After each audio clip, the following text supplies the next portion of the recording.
Ano kaya ang lasa ng strawberry dito sa May, Japan?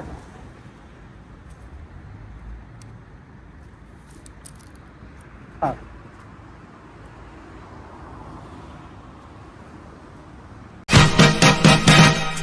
welcome to Japan! Bawal sumigaw!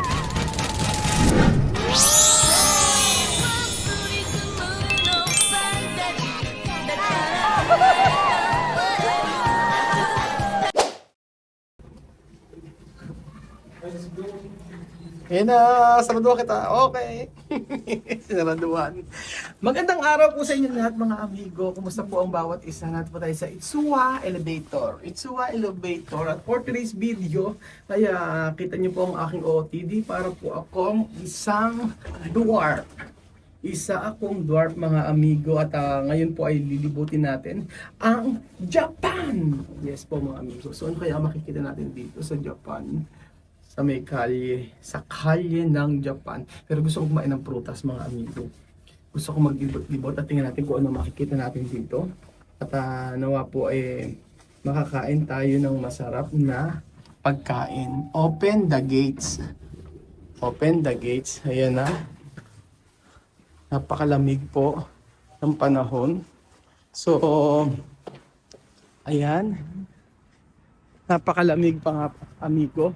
So pupunta tayo mga amigo dito at ayan Kuya Belgium for today's video. Pupunta po tayo at titingnan po natin kung ano makikita natin sa ating gawin dito. Kuya Belgium, si Kuya Belgium po ngayon ay hinire natin bilang isang videographer. Ayan po. So, kita niyo po ba ang aking OOTD? Ay! Ayan na!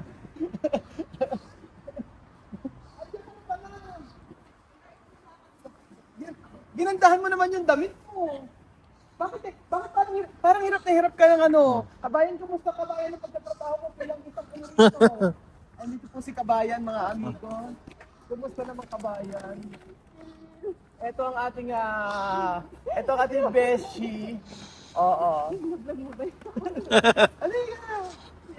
Ano po? Ganyan pa lang ate pagka-Japan. Ilang oras ang biyahe mo? 1 hour lang. 1 hour lang? 1 hour lang ang biyahe. Irating mo sila Kumakain mandat. namin yan, hindi natin kita. Halika rito. Tayo parang hirap na hirap ka sa ganad. Ang dami yung gala. Ano ba to? Ba yung mga papadala mo sa pamilya mo? Grabe. Ayan po si Ate Julie. Ate, parang magsig-edad lang tayo eh. Siya po ay matagal na rito. Asa ang asawa mo ako? Dapat sinama mo. Nagkaroplano ka pa, di ba? Nagkaroplano pa to. Nag-aalaga ng pusa ang kanyang asawa. So, dahil yan. Sunog ka? Siyempre, nagtatrabaho. Tanging sa labas. Oo. So, pag mga ganito, alam mo, sakto sa... Automatic yan. Pinili. So, kayo okay? Ito? Yes, lahat yan okay lahat yan. Sabi siya, matangkad ako, di ba? Sa ano lang ako, di ba tangkad? Automatic yan dong. Japan na Japan. Jido. Gito! Ba't ayaw mo no? Kasi gagawin nata. Pang! Pang! Ayaw niya. Ayaw. Ayan, nangingilala yung... Hello. Ito daw yung Ba't ganun ayaw? Nag-automatic So, siya. kumusta ang Ayaw, automatic ni Belgium. Kuya Ben, tatag mo pa lang. Takad dyan. Dapat sinama mo yung asawa mo hapon. Hindi pwede. Hapon. Wala magbabantay sa pusa. Asa na? Pero kaya kalabas dito. Hindi namin alam. Kay Belgium. Ah. Oo, ano ka na ngayon na? Wala pa rin eh. Kasi Belgium inaawitan yan. Pang, pang, pang, pang, pang, pang. Musika yun. Pang, pang, pang, pang, pang. Nag-green na. Nag-green na. Kuya Ben, Yan, yan, sa yan. mate. Oh, yan. Pag Yun! nag-green, Yun! O yun, yun! hindi mag-green yan. Kasi naka-red siya. Ayan. Ayan, mag-chop. Ayan muna. Ayan. Naku po, hindi... Paano pag may nasusunog? Tapos hindi ka makalabas. Yari. So, ayan po mga amigo, nandito po tayo at papasukin po natin ang grocery ng mga Hapon. Ayan, itong grocery store. Ayan ito, papi. Ay, picture mo ko na. Ito, pang picture ito. Yan, yan.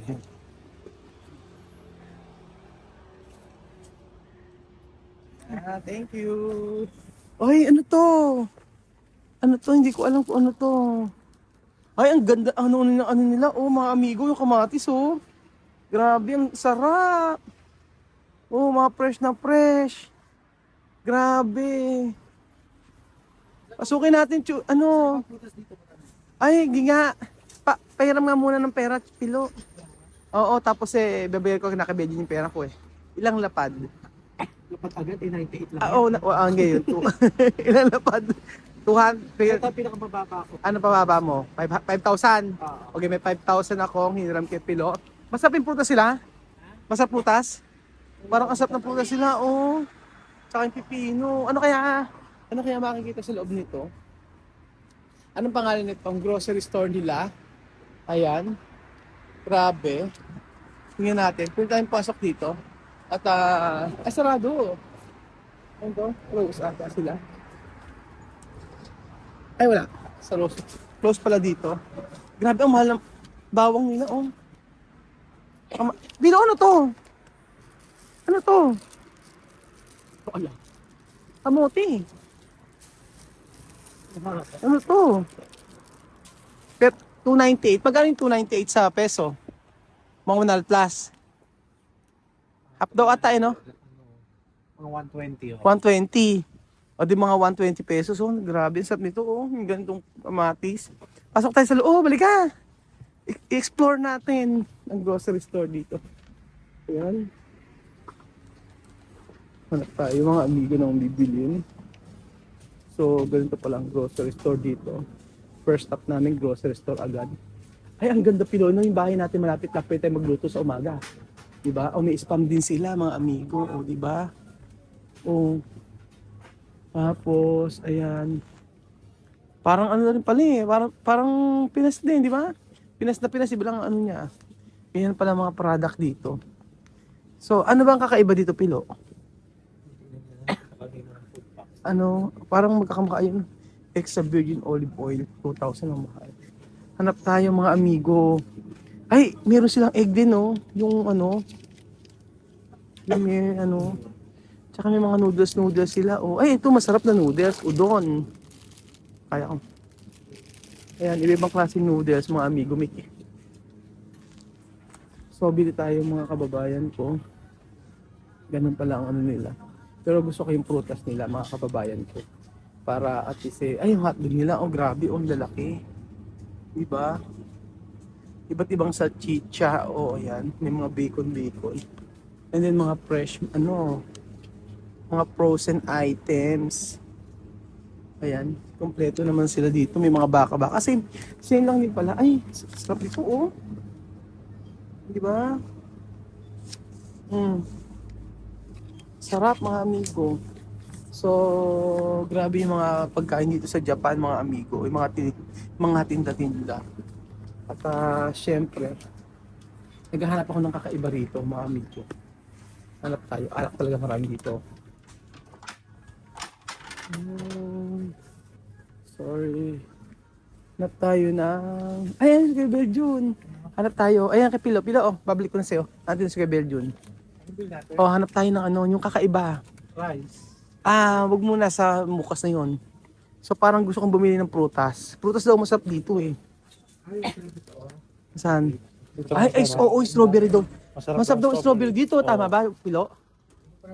Sabi nila masarap. Sige nga, buksan mo nga Kuya Beljo. Ay, ito malaki. Bili ka muna nito, 480. 480, kuha ka nito. Iba ro kasi yung, wala na. Sige. Ayan. Sige. O, bayaran mo muna yan. Tignan natin, sabi ni Pilo, masarap daw yun. Tsaka yung persimmon nila, oh. Parang sarap. Yan, bayaran ni Kuya Beljo. Ano to? Mga dressing. Oo, may mga dressing sila. Sige Kuya Beljo, anin mo yan. Tsaka ito mixed fruits ang masarap. Pa sa ano natin? Mga dried. Ito sa akin. Dito nila ako bibiling pasalubong. Oh, mga ganito. Sige, medyo bayaran mo na tapos pakakain natin ngayon yan. Kung talagang masarap. Ay, grabe. 780. Ay, sira na. Yan, bayaran mo na Kuya Belgium. Dito sa kabila, ayun. Andun yung counter. Doon. Sa dulo. So ayan po mga amigo, titingin natin kung masarap pa talaga ang strawberry ng Japan. Kasi sabing gano'n, ang strawberry doon ng Japan ay ibang-iba daw sa strawberry sa Pilipinas. Dito raw matamis daw. Sa Pilipinas kasi, yung strawberry natin talagang makikita mo na parang may asim-asim siya. Sarap nito. Oh, yung mga mushroom. Fresh na fresh. The best. Oh, mga ganyan pala mga grocery store dito sa Japan, mga amigo. At syempre, ito masasarap na mga noodles. Oh, the best, mga amigo. At para sa akin, kumpleto naman pala dito sa sa Japan. Mga alak, iba't ibang klaseng alak. Ang sabi nga ng mga Hapon daw ay mahilig sa alak. So excited ako mga amigo na galugasin ang Japan. Ayan po, iba't ibang klaseng tea yata ito.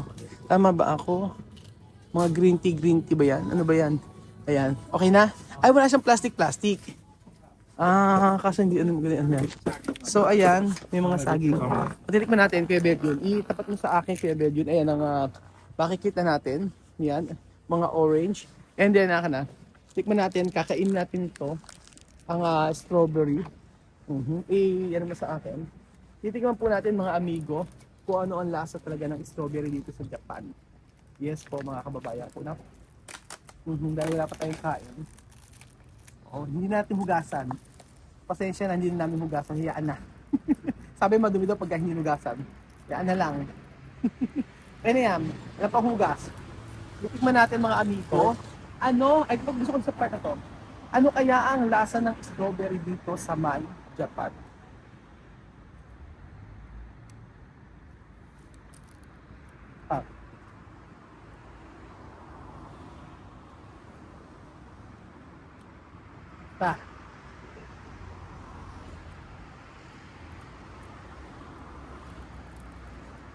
Iba nga. Wala akong nalalasahan na asin. Isa pa. Kaya hinugasan, pasensya na po. Iba nga, Belgium. Iba sa strawberry ng Baguio.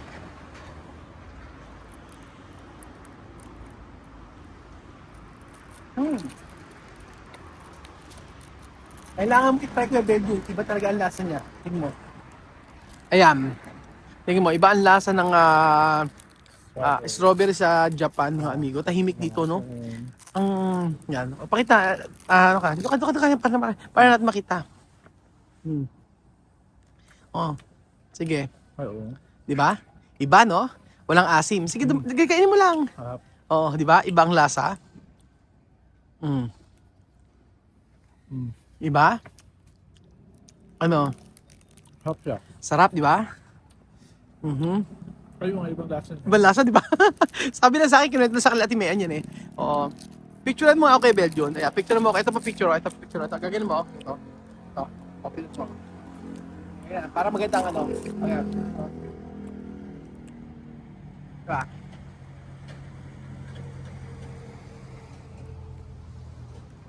Okay. Sarap.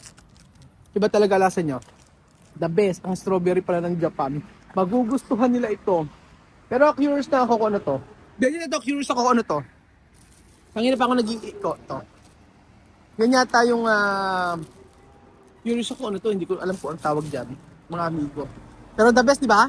Iba, walang asim, no? Kasi sa may Baguio maasim eh, no? May matamis naman. Pero iba yung lasa niya. Parang Iba. sarap siya. Ayan. So ayan po mga amigo, ang grocery store. Yan po ang grocery store dito sa Japan. At I hope na nag-enjoy kayo. Ito dapat ang matikman niyo dito sa Japan. Ang strawberry. Harap! Enjoy po mga amigo dito sa Japan. Kaya pupunta kayo mga kababayan ko. Asa na sila?